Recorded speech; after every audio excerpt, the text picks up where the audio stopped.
Big up yourself, graduates. I see you.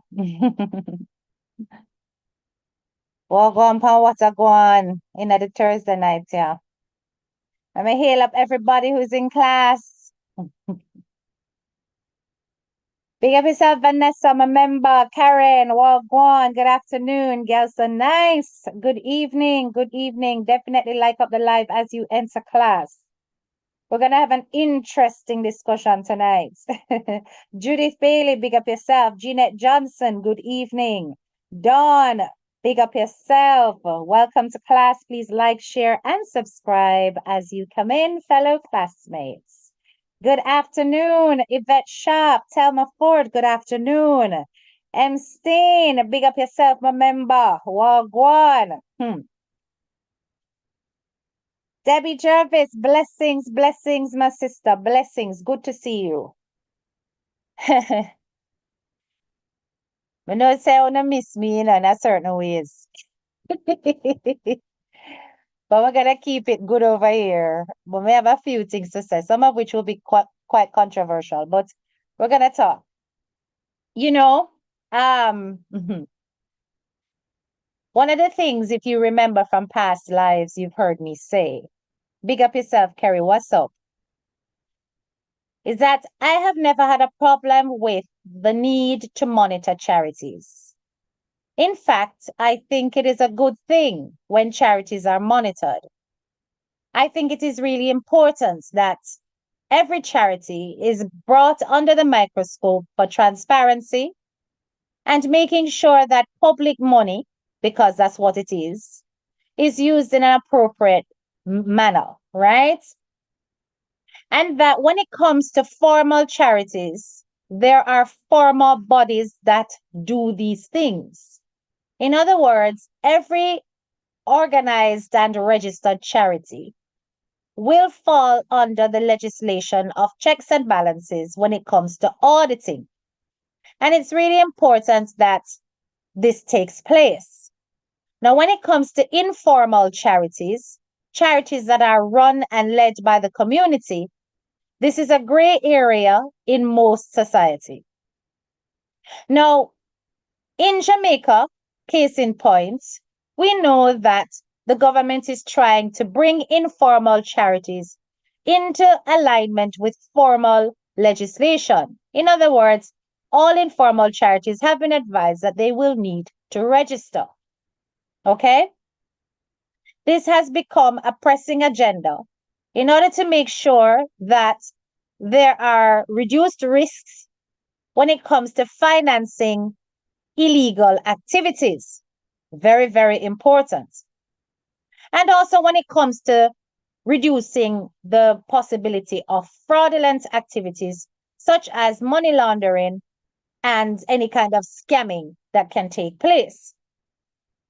If we recall one such local charity, which is actually a registered one, came under auditing and was told that the process of using external donations and collecting sending collectors via Western Union was considered to be fraudulent, and that the process must be stopped because it is money laundering. That is what was reported allegedly, because we've not heard directly from the Charity Auditing Commission about that. This is what we heard.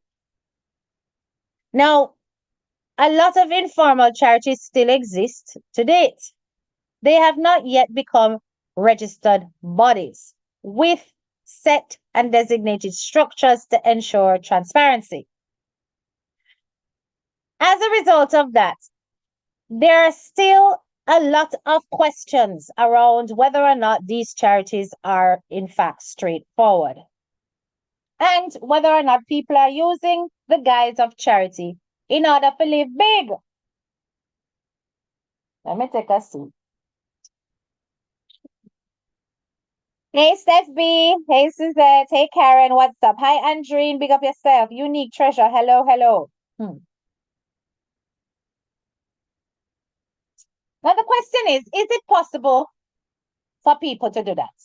Of course it is. Where people are not willing to share their receipts, where people are not willing to share their collection amounts and show exactly how much was collected and by whom and for what, there is always going to be the possibility that public money can end up in private pockets to benefit private agendas. All right. Therefore, when it is an informal charity, not yet brought under the legislation expected, it is difficult for the government to monitor such things other than to intervene and shut it down if they're made aware of it. All right. And shutting it down is not such a straightforward thing. They're not going to just come and say, tap and take for yourself. They're going to come and they're going to issue a warning with expectations to get people to align with what is expected. Give them time to get their board together, to do the paperwork, etc., etc. Now, I'm going to share with you a charity where this person is definitely living big from public money. Take a look at this scenario. Hold on 1 second. Let me share my screen with you.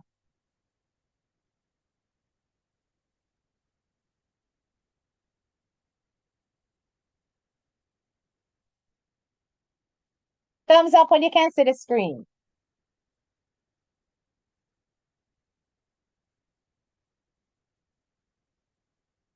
Can we all see it? Very good. All right. So this is a woman by the name of Rajbinder Kaur. She's 54. She's from Handsworth. Handsworth is located in the West Midlands here in the UK. And she has been accused of taking 48,000 from her own charity to spend on Sky TV, Next. And if you don't know what Next is a shopping. It's a Next is a store, but they also have online shopping facilities. Postcode lottery for gambling, share gamble. Yes, among other things. She did this from a charity called Seek Youth UK, which is run by her and her brother. So once again, it's a family scenario. Look on the woman's face. See here. Yes, this is the woman in question. Rajbinder Kaur, who is the chief cook and bakawasha of this charity. That is it. So that, yeah, pop out. 47,000. So it says here a woman stole nearly 50,000 from her own charity because she couldn't afford her own lifestyle, a court has been told. Rajbinder Kaur has been accused of transferring large sums of money from Seek Youth UK to her own accounts to spend on everyday things. Birmingham Crown Court heard the 54-year-old former bank worker was in terrible debt and used the donated funds to pay her own bills, including Sky TV and Severn Trent, that is the water company, and a cable company. It was also alleged she spent it on concert tickets, Next, the postcode lottery, and Tesco, which is a supermarket. And she also transferred sums to her relatives. Now, she is denying the theft amounting to £47,927 and 61 pence in total. And one offense of money laundering. She's denying it. Both herself and her brother Kaldeep Singh Lehal, age 43, from Twickenham, were both said to be directors at Seek Youth UK. Now, I want you guys to listen to all of this, because there are several levels here, several layers of lack of transparency happening. And I'm wanting you to listen for the purpose of taking that knowledge and applying it to Jamaican scenarios of the charities we know in existence. So really and truly, here we have a brother and sister, both of whom are the directors of Seek Youth UK, right? Okay. They have pleaded not guilty to supplying false information to the Charity Commission. Opening the case yesterday, prosecutor Tim Harrington told the jury that Seek Youth UK was a charity which aimed to support young people and raise awareness around issues including that word, because I can't say that word, it's a flag, bullying and that word, yes.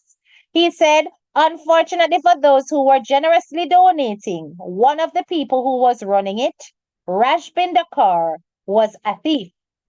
Instead of paying the money she collected through Seek Youth's bank account to spend on charitable causes and good causes, she stole the money.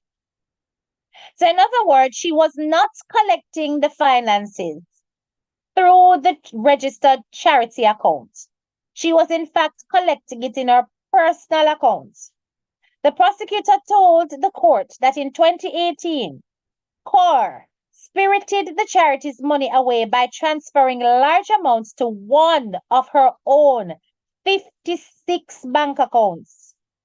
It was alleged that she later told the police Barclays had advised her not to keep money in the charity's account. Now, why would they do that? That is a nonsense. Exactly. Mr. Harrington displayed the claim as nonsense and stated large amounts of money were also withdrawn as cash.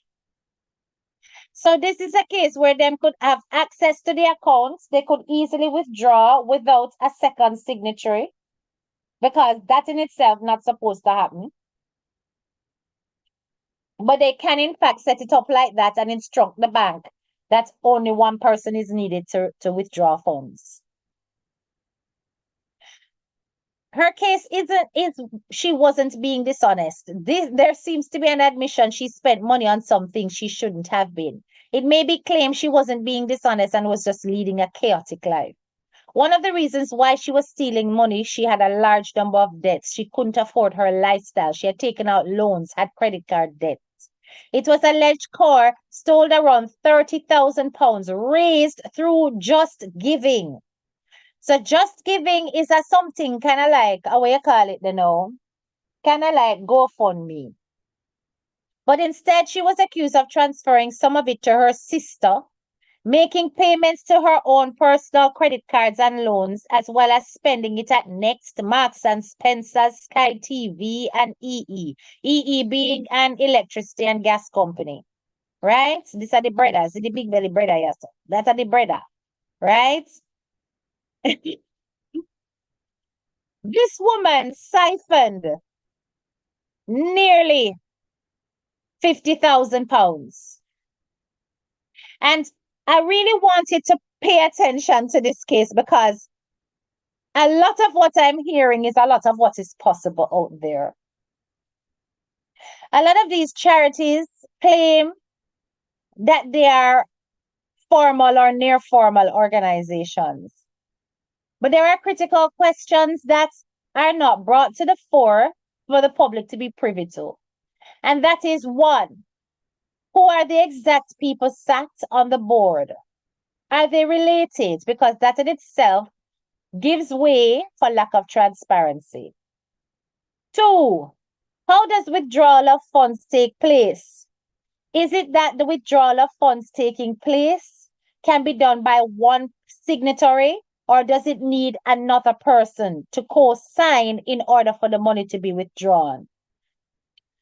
Three, why is it that funds can be withdrawn by two people who are the actual brother and sister and the directors without a chairperson or an external party being an accountant also ensuring that it has been passed for spending? Like, for example, a charity that I used to work at. If a check was drawn, it had to be co-signed by the chairperson. Two, the accountant had to see it, and the accountant had to put a marker on it to say this is for this and that is for that and register it. Okay?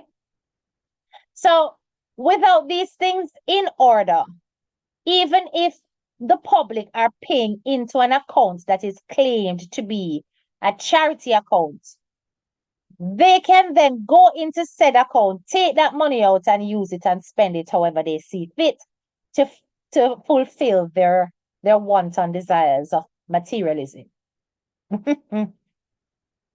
I'm just showing you a case where this was in fact a registered charity.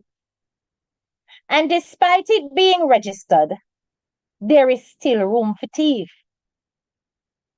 People like to beat up their gums and say that registering your charity is the beat and end all. And once your charity is registered, then things will go right. As you can see, this person did not do what was expected.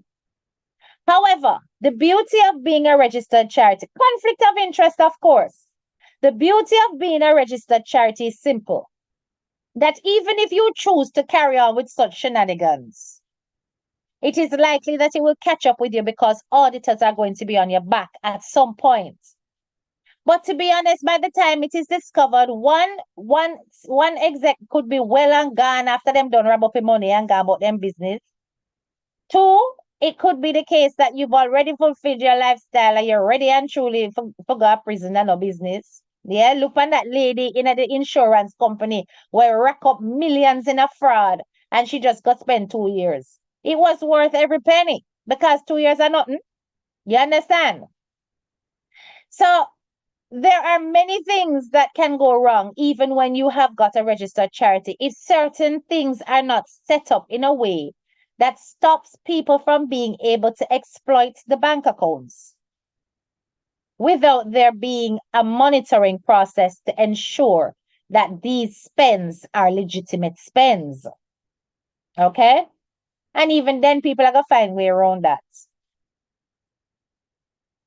When people use charity to finance a lifestyle, whereas, them a live big, them take out loan, them have car loan, them have house, mortgage, a pay, blah, blah, blah.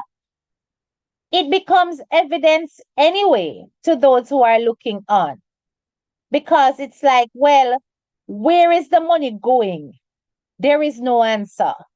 Where is the money coming from? It isn't very clear. How much has been collected? Nobody knows. But what is known is that the person might be in debt. What is known is that the person can't pay them rent. The person a box from pillar to post. The person don't have one dry cent to them name on a normal basis. And then all of a sudden you see the person that drive big car. Or all of a sudden you see the person that take holiday. All of a sudden you see the person a flask peer name brand. All of a sudden them now work again, appear charity, and them lifestyle just a blow up so. And them now have no side hustle going on to say, well, I'm at least doing something else, and that's what's bringing me money. It makes me a little bit unnerved sometimes when I scroll through social media and I see people who are setting up charities that have got such a financial deficit in their own background. And it is so evident. And yet they want to collect and handle people's money. In addition to that, there are no other people around them of which they are not intimately or amicably involved with to ensure there is some objective overview of how money is being spent. Because if two besties want to run a charity, why gonna stop the two besties them from back then one another when they're ready for tea? Because bestie now gonna want to sell out bestie. You understand? Likewise, if you and your little friend in a one third world country and you they are big foreign, and the two I want to put together and do charity, and your little friend said to you say, oh, say me can't pay my bill this month, and may I help you with the charity? You can't squeeze me something.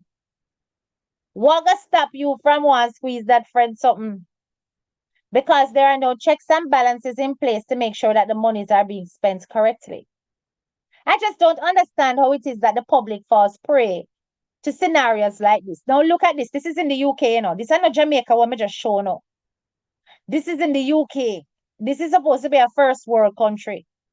But it's a first world country, but it's a situation that is run by third world people. So then bring them third world dirty mentality coming at people in country come to this crap.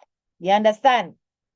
And all of the members of the community, they have still had the little third world mind. So them not question these things, them just are go in a blind faith. Yes, and just a pump money into these charities, thinking they're helping out the youth, and it's specifically the CQ, and the people them a get robbed blind while she a live big. Brother probably did know and never to say nothing, but him just make sure say him name not depend nothing.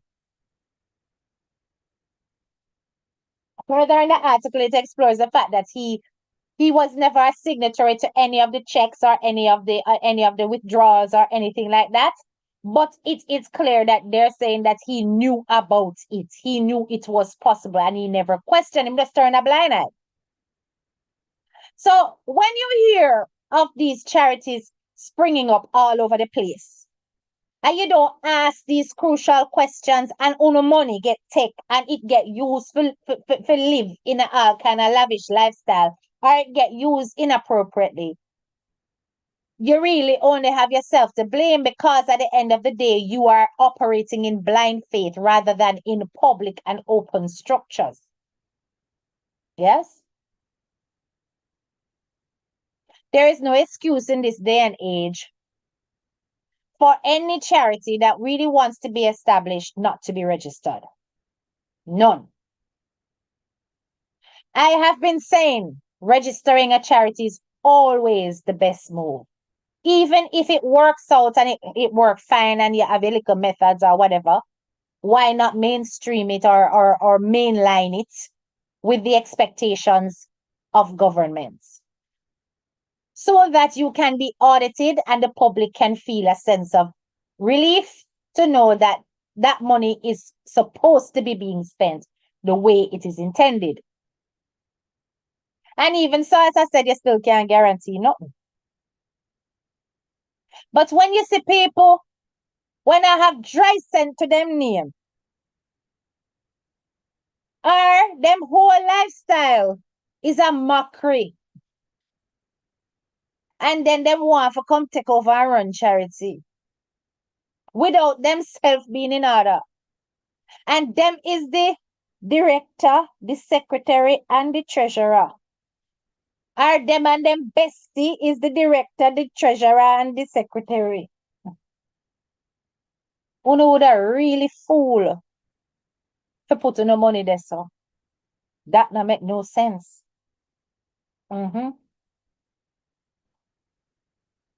And I'm not saying that two family members cannot sit on a board. And I'm not saying that two family members cannot work within the charity. I'm saying that there needs to be external parties who are objective and not caught up in either blood relations or friendship circles that can guarantee that they can operate objectively, which is what, for example, a chairperson is supposed to be completely detached and objective, because that chairperson is supposed to turn around and be able to fire the managing director of any charity if them sus anything. They're supposed to have that power.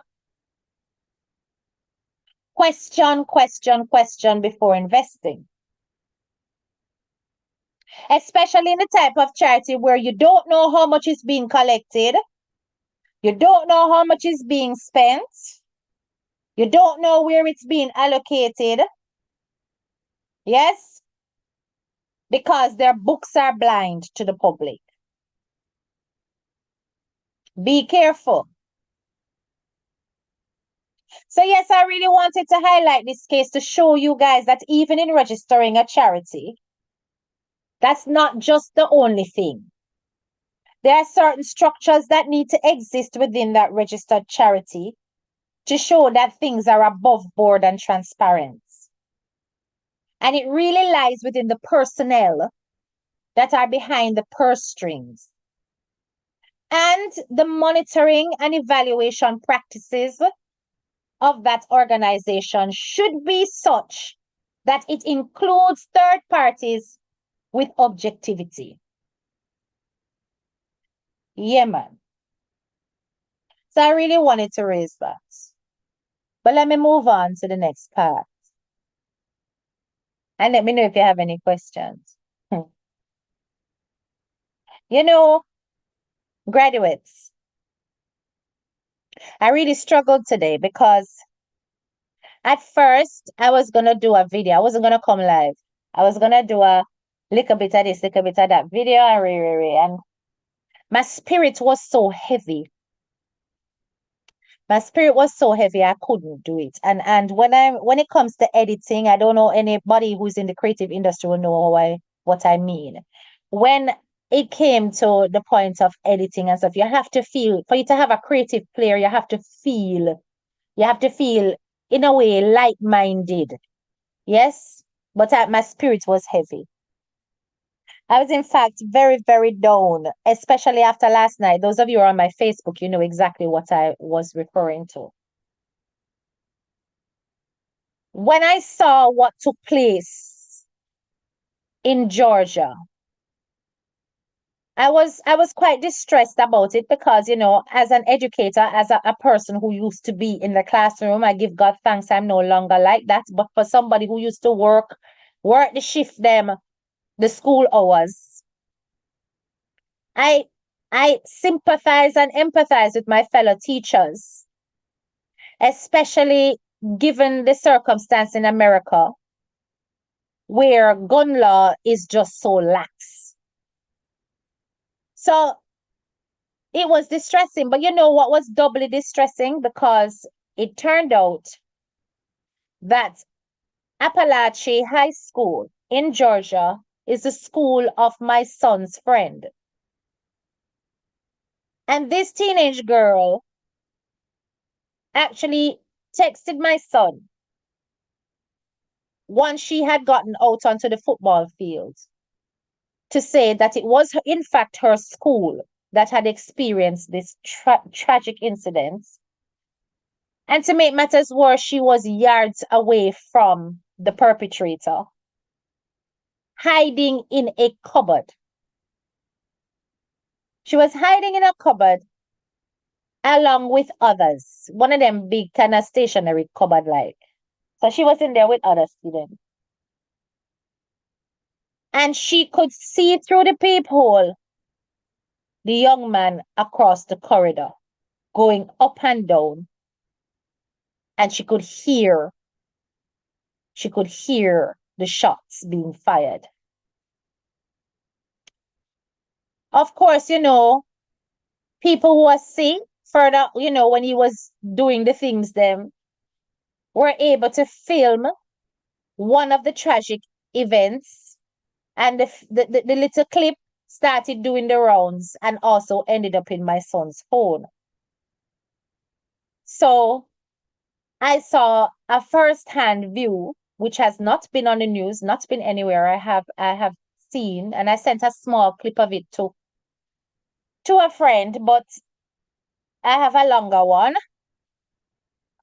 I saw a first-hand view of the maths teacher, because it was two teachers, a maths teacher and a coach, who lost their life. But I saw a first-hand view of the maths teacher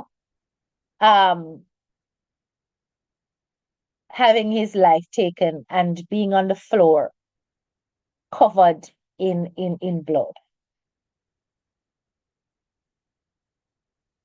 It was more than distressing for me, people. I'm not gonna lie. I worry, and this is why certain things I have to take myself away from, because I am an empath and I take in too much sometimes. Sometimes I have to give the internet a break. But I worry. I worry about our children. I worry about the things they experience. Pick up yourself, Norma.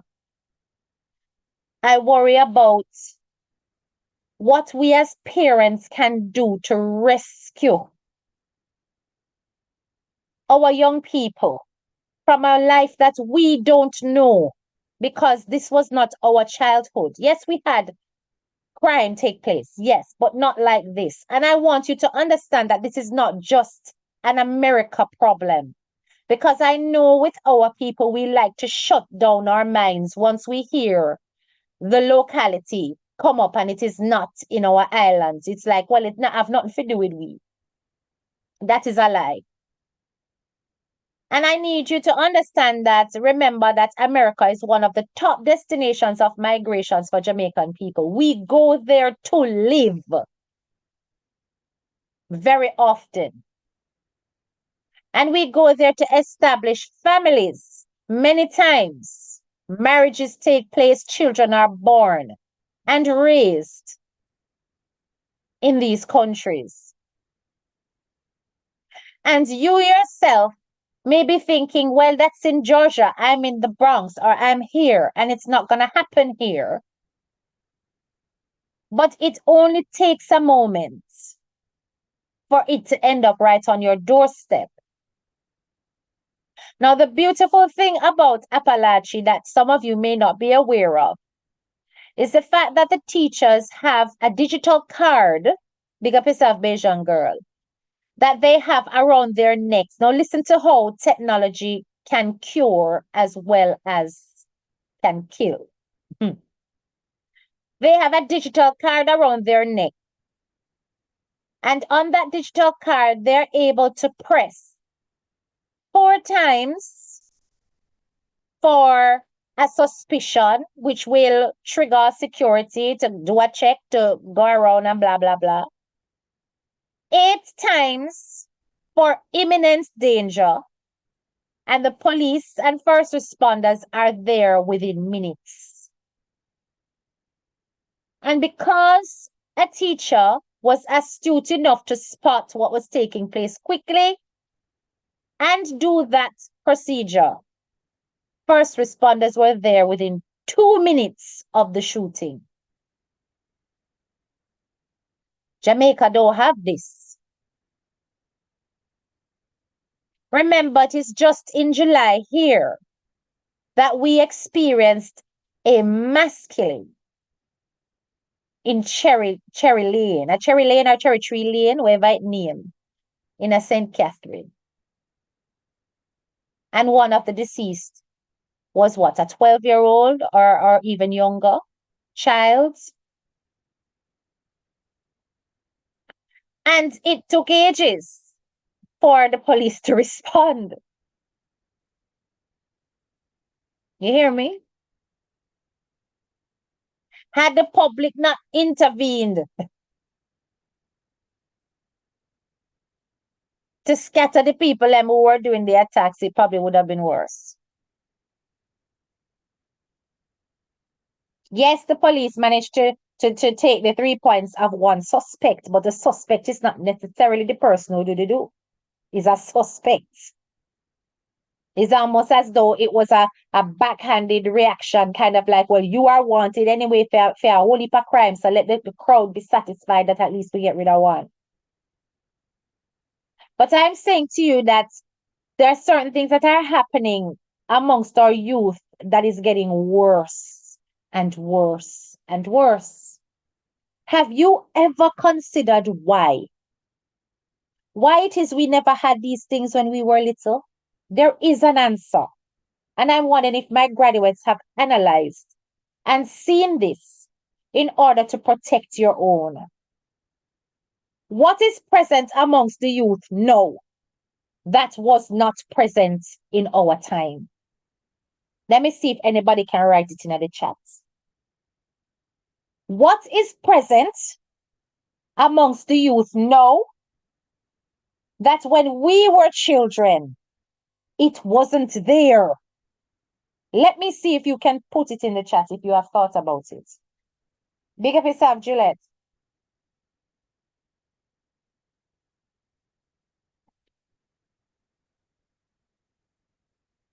Ah, Jacinth.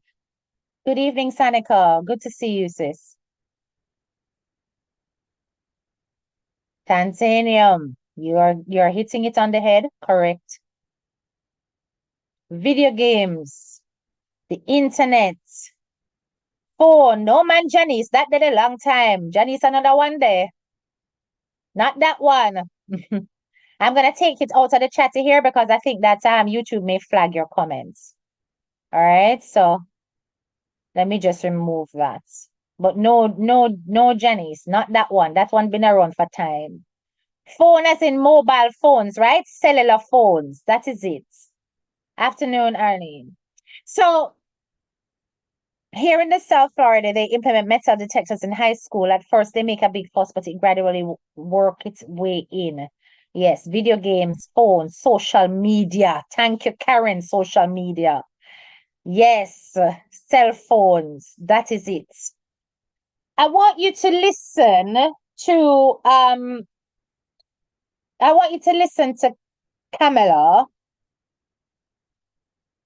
Just listen to what she has to say here because I think one of the things, and that's before I'm gonna go into what I really want you to think about. I want you to listen to what she has to say.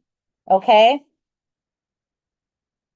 Listen to Kamala Harris. Again, I do want to say a few words about this tragic shooting that took place this morning in Wingert, Georgia. We're still gathering information about what happened, but we know that there were multiple fatalities and injuries. Every time I went to the auditorium, it'd be filled with these young leaders, students, and I'd ask them, raise your hand if at any point between kindergarten and 12th grade you had to endure an active shooter drill.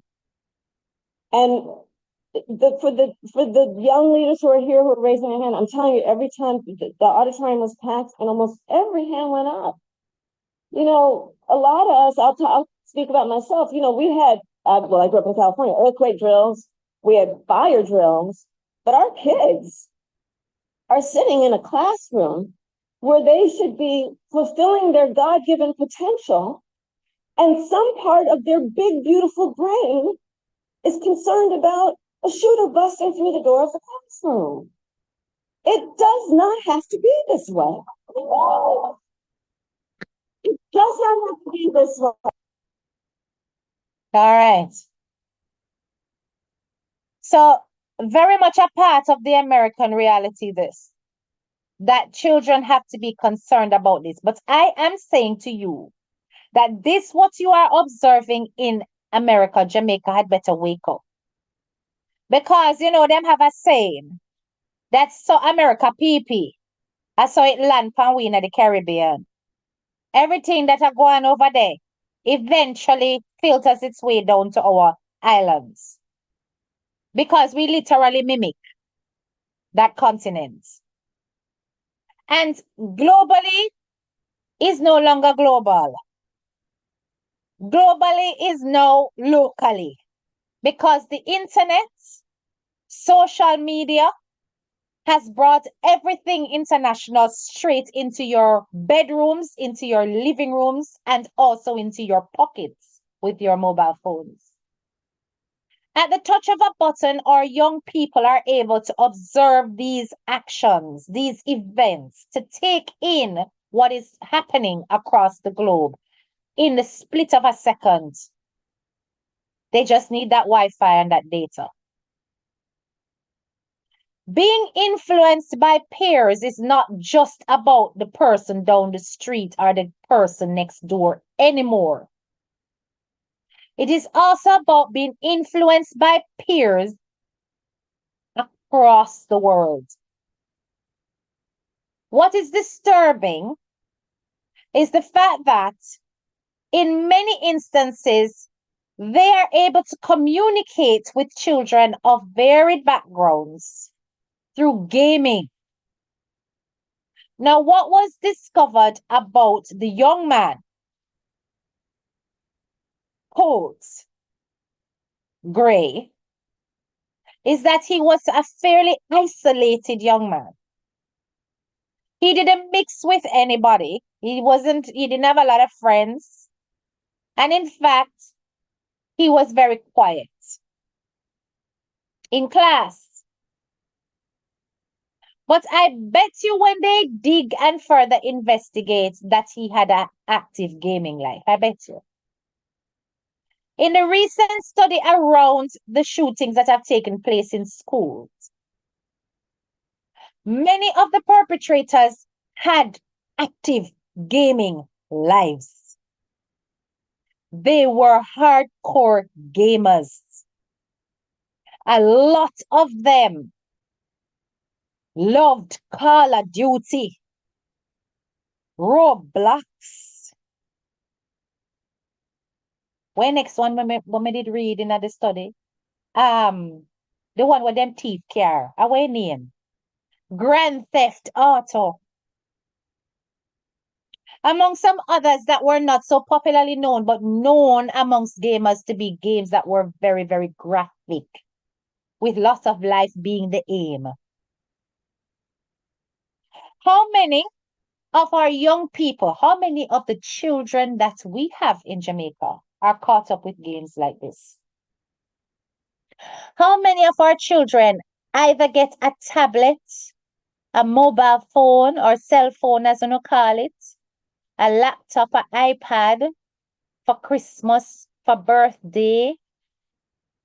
And how many hours are they spending on these devices?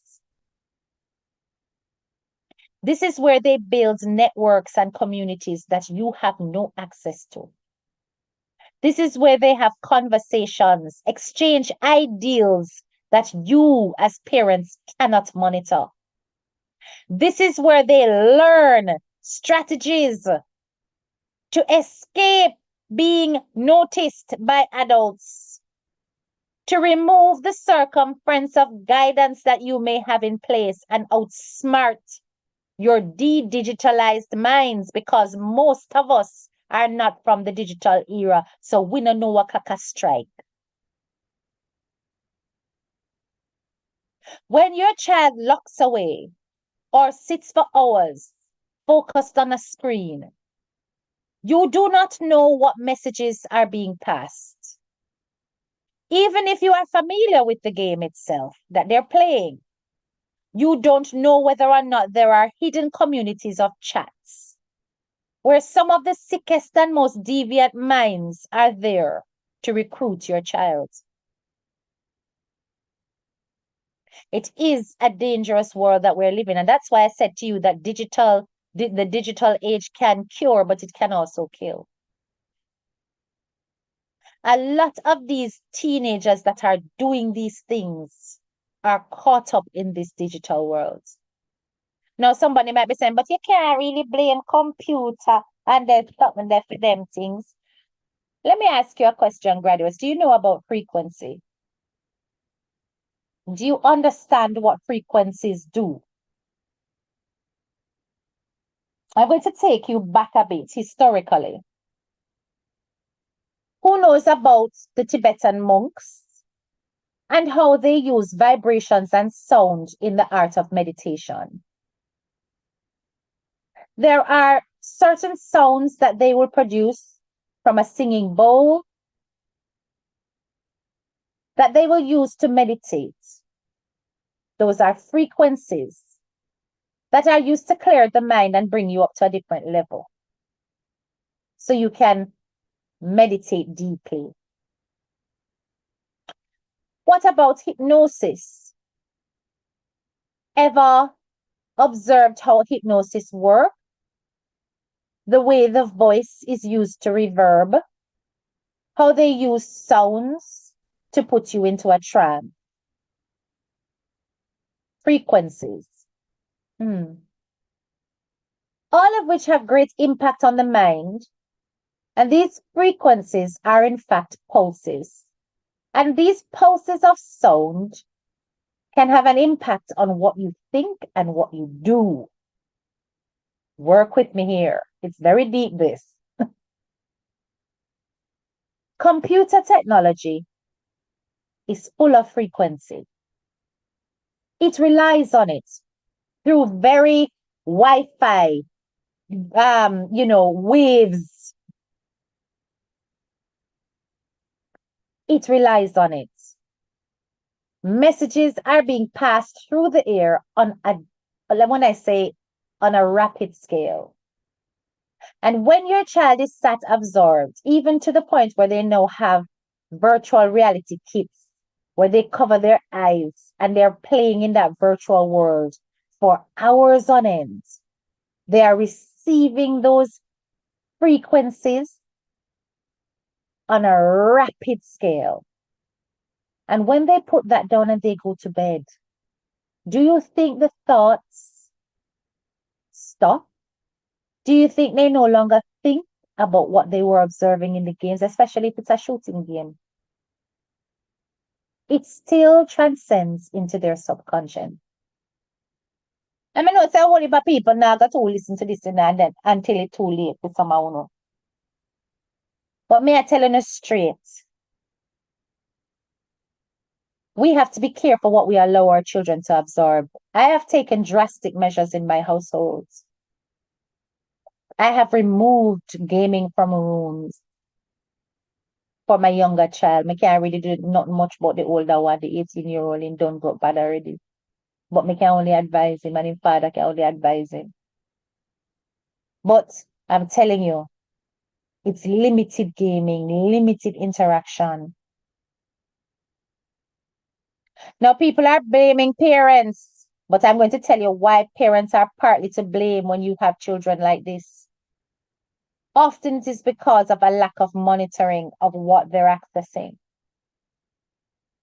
Many times it's about giving them too much access. Sometimes it's about not being safe with how you lock away your arms. Therefore, children can get access to these arms too easily in order to go out and do those things. Often it is about allowing electronic devices to babysit your child so that you can work and run in the rat race. Whole heap of times it's about that. They're too busy to notice. To not even notice that your child doesn't even have a friend is something serious. Now, what was disturbing about Colt Gray was the fact that he was known to the FBI from last year. This child, at the age of 13, had already made an online threat saying what he was going to do to a school.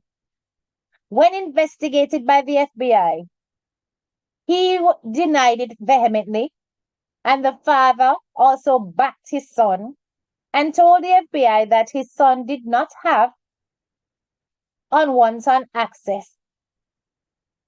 It was in fact locked away, all the firearms were locked away. Yes. And therefore he didn't have unsupervised access or easy access to any arms, which clearly was a lie. Because the man walking with a highly automatic device and did what he had to do. Remember, the first student that heard this child is 10 or 15 rounds them here pop off. So just know that he was very equipped. And had Appalachia teachers not had that digital card and that system in place, far more would have been gone. Thank you very much.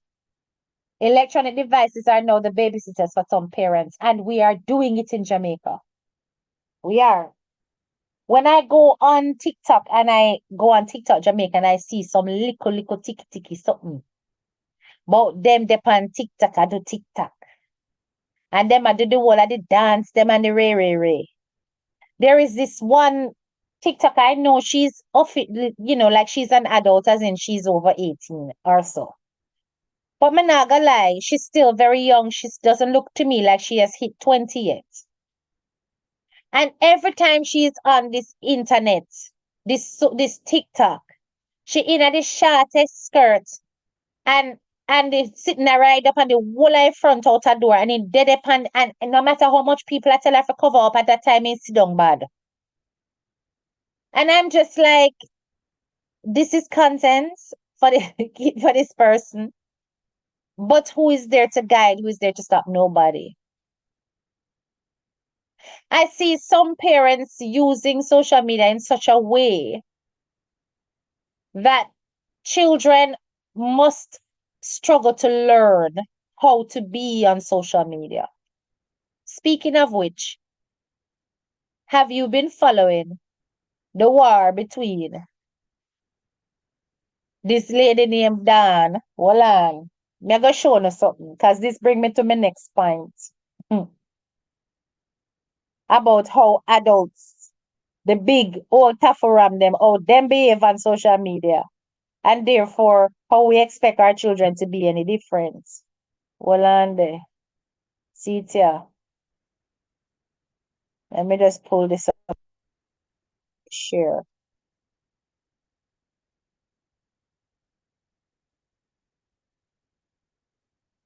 All right, thumbs up when you can see this. Can you see this? Yes. Afternoon, Drea. Blessings. You're very welcome. You have to go do this and beat me. All right, look at this now. Do yourself. This is my king. Because you have a king in your palace, and you say, with no king around here. This is my swing chair. When you swinging out, I'm already down. This is my sofa. Show me a sofa, Dan. Come. Show me a middle piece. Come. Be your that. Show me them down and then I can beat you. Come show me them. Come straight down the line. Come straight down the line. Come here. Dan, we're dining table there for each one. Dan, you want an apple, you want a pear, you want a banana, you want pineapple? Come, let me show you again. Come show you something, Dan. Let me teach you something. Just be there to run around. Come. Let me give you a little sneak preview on the bathroom. Dan, see there is a half bathroom, that.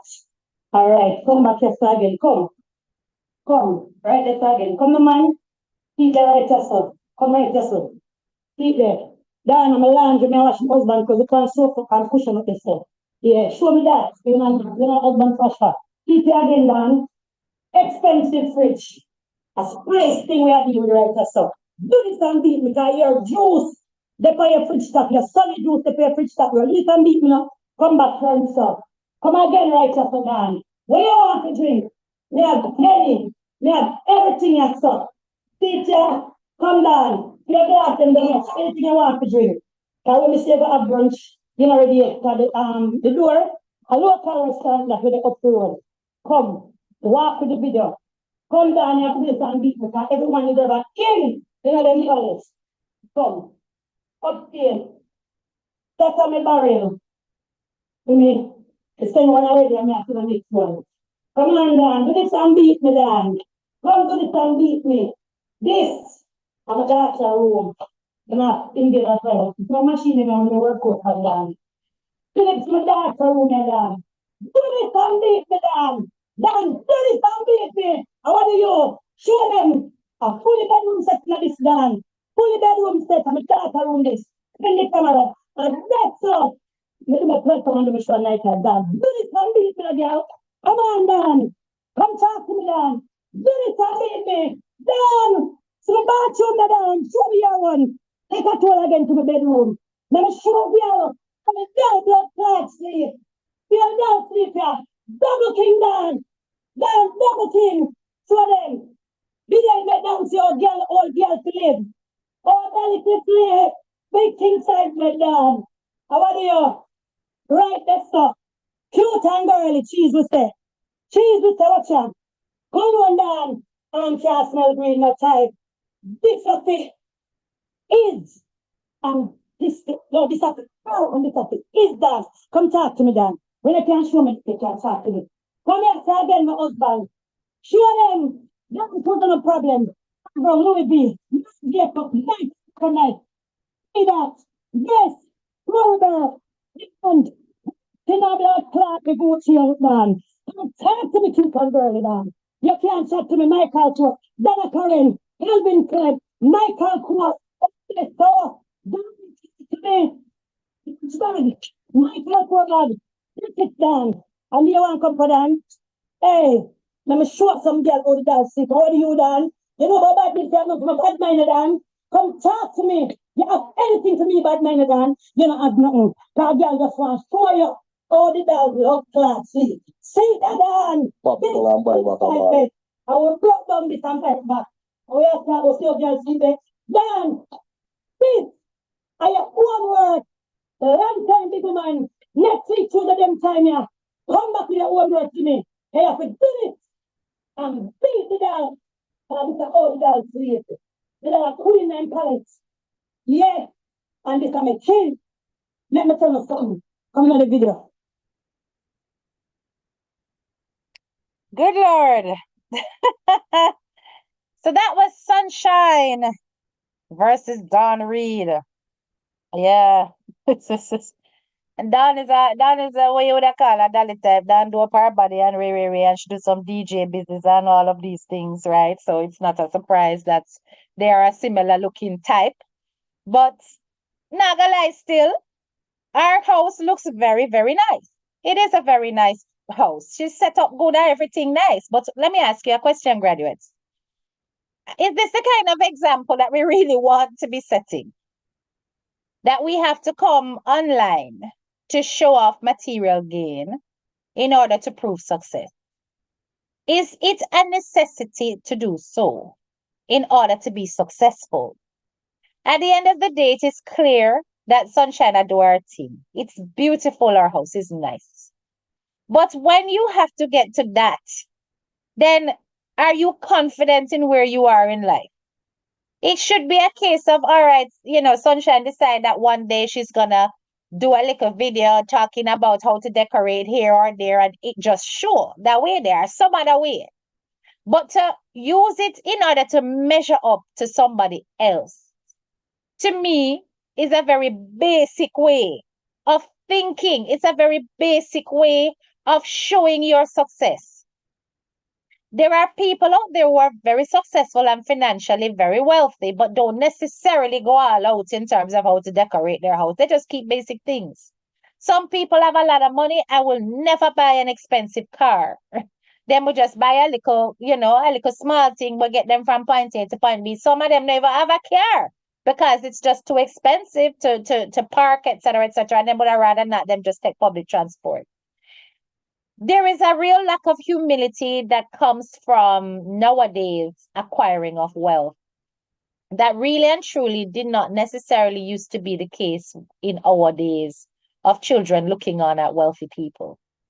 Um, it has become so gaudy, so vulgar, so in your face and unnecessary that in a way, when you want to celebrate it, you struggle to celebrate it because it's like, well, what am I celebrating? Am I celebrating your success or am I celebrating materialistic behavior?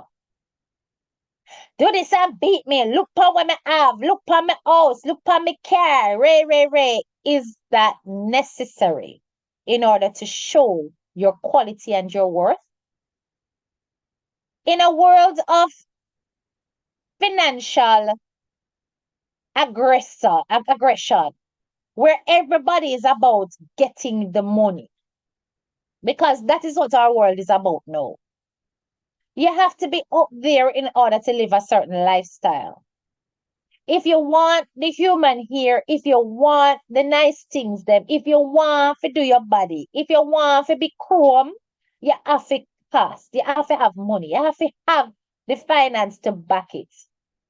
And if you don't necessarily have the skills, the education, the social buoyancy, meaning that you're not married into wealth or you're not born into wealth, generational wealth, you will have to hustle in order to make ends meet. Now, you and I know that in order for you to make that level of money, for you to live that well, you have to be doing multiple things. You're not going to just sit there and be an influencer and earn all of that unless you are one of those influencers with millions of followers. You're not going to be living that lifestyle purely on that basis. You have to have a product, you have to have something to do, and so on. Sunshine is a very hardworking. She's a hardworking girl. I'm not gonna lie. And she does her content and she does her thing. But these young people that are coming up and they're looking on that, they're going to be lusting after it. That's what them want. That's how them want to live. And I don't necessarily think they all have the mindset to work hard in order to achieve it.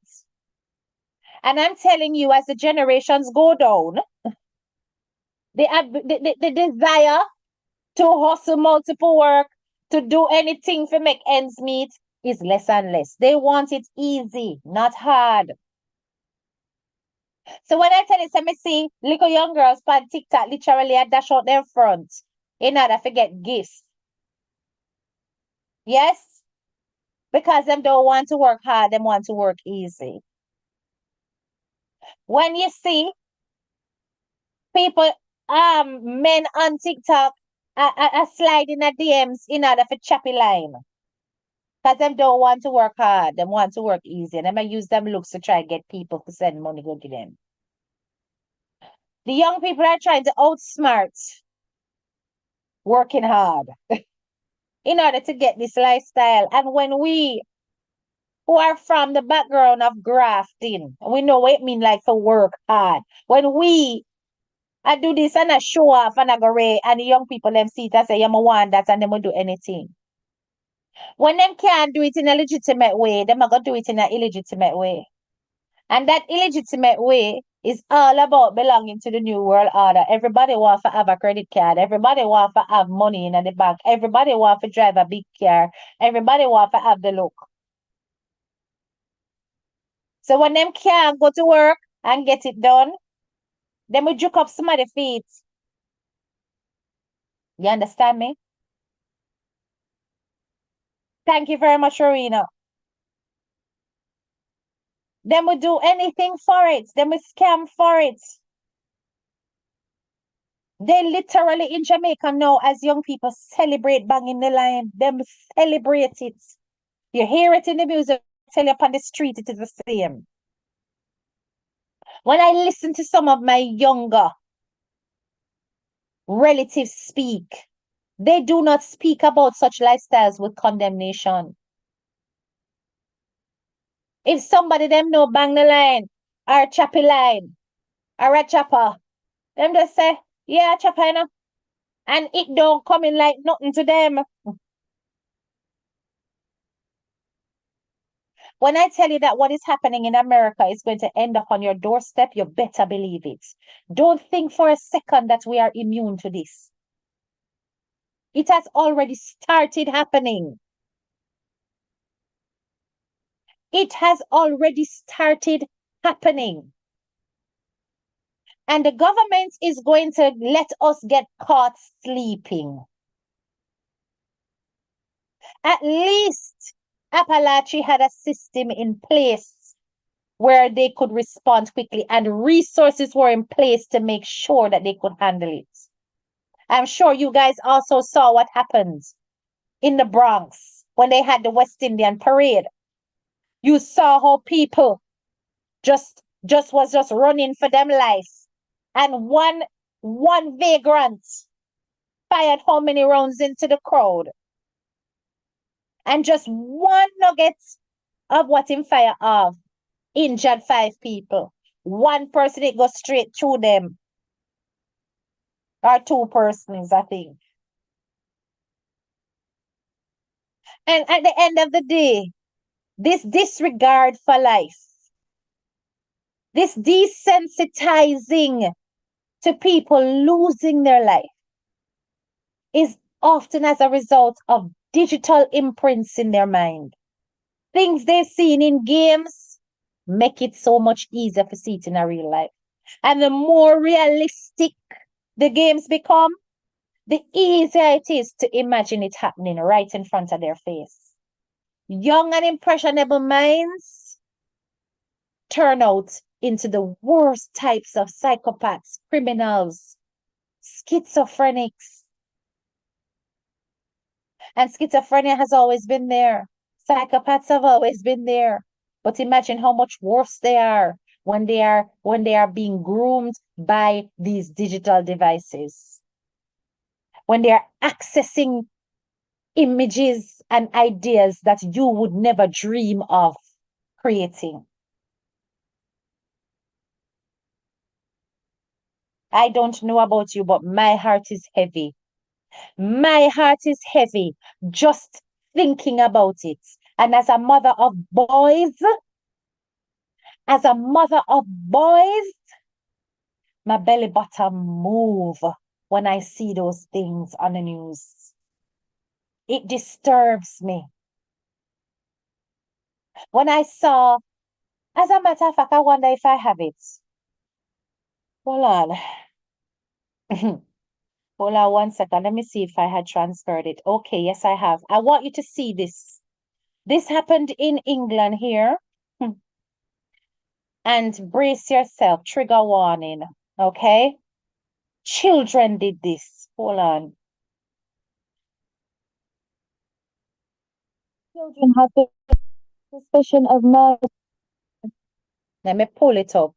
I want you to see the image as well. I want you to see what the kids over here are doing and why it is that I worry so much. Hold on.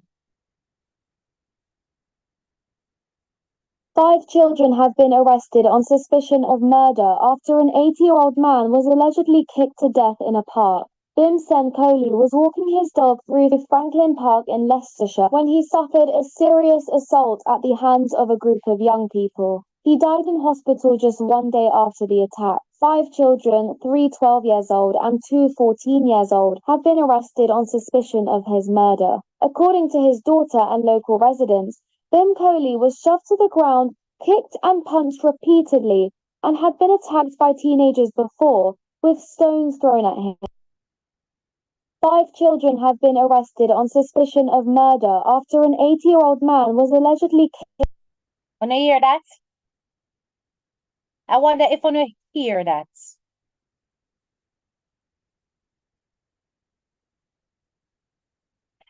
5 children. 5 of them. 5. In addition to that, did you hear the ages? The old man that lost his life was 80 years old. No longer are we respecting the elderly. We're not respecting any gray hairs on head. 80-year-old man. And listen to the gruesome manner in which he lost his life. Listen to what those children did. Listen to the ages 12 and 14.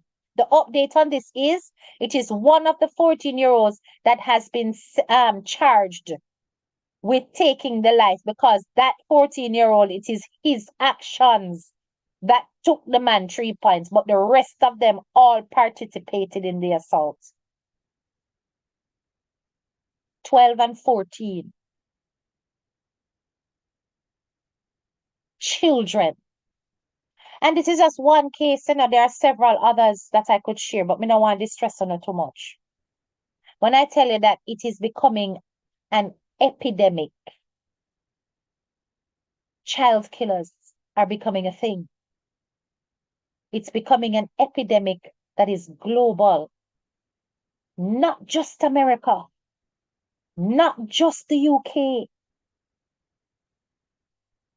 And I'm telling you that if we do not make certain changes within our household and how our children are accessing these images as though they are nothing, if we do not stop the desensitization of our children to violence on screens, we are going to live to face the consequences and suffer because of it. Yeah. Graduates, we have a lot to do. And I don't know if the Jamaican government has been paying attention to how digital access is affecting our youths, but we will do our parts as parents and be aware of it ourselves and really start to pay attention to what our children are doing online. Anyway, big up on a nice clean self. Please like up the live on your way out. I hope you have found this informative, educational, interesting. Thank you very much for being a part of my life.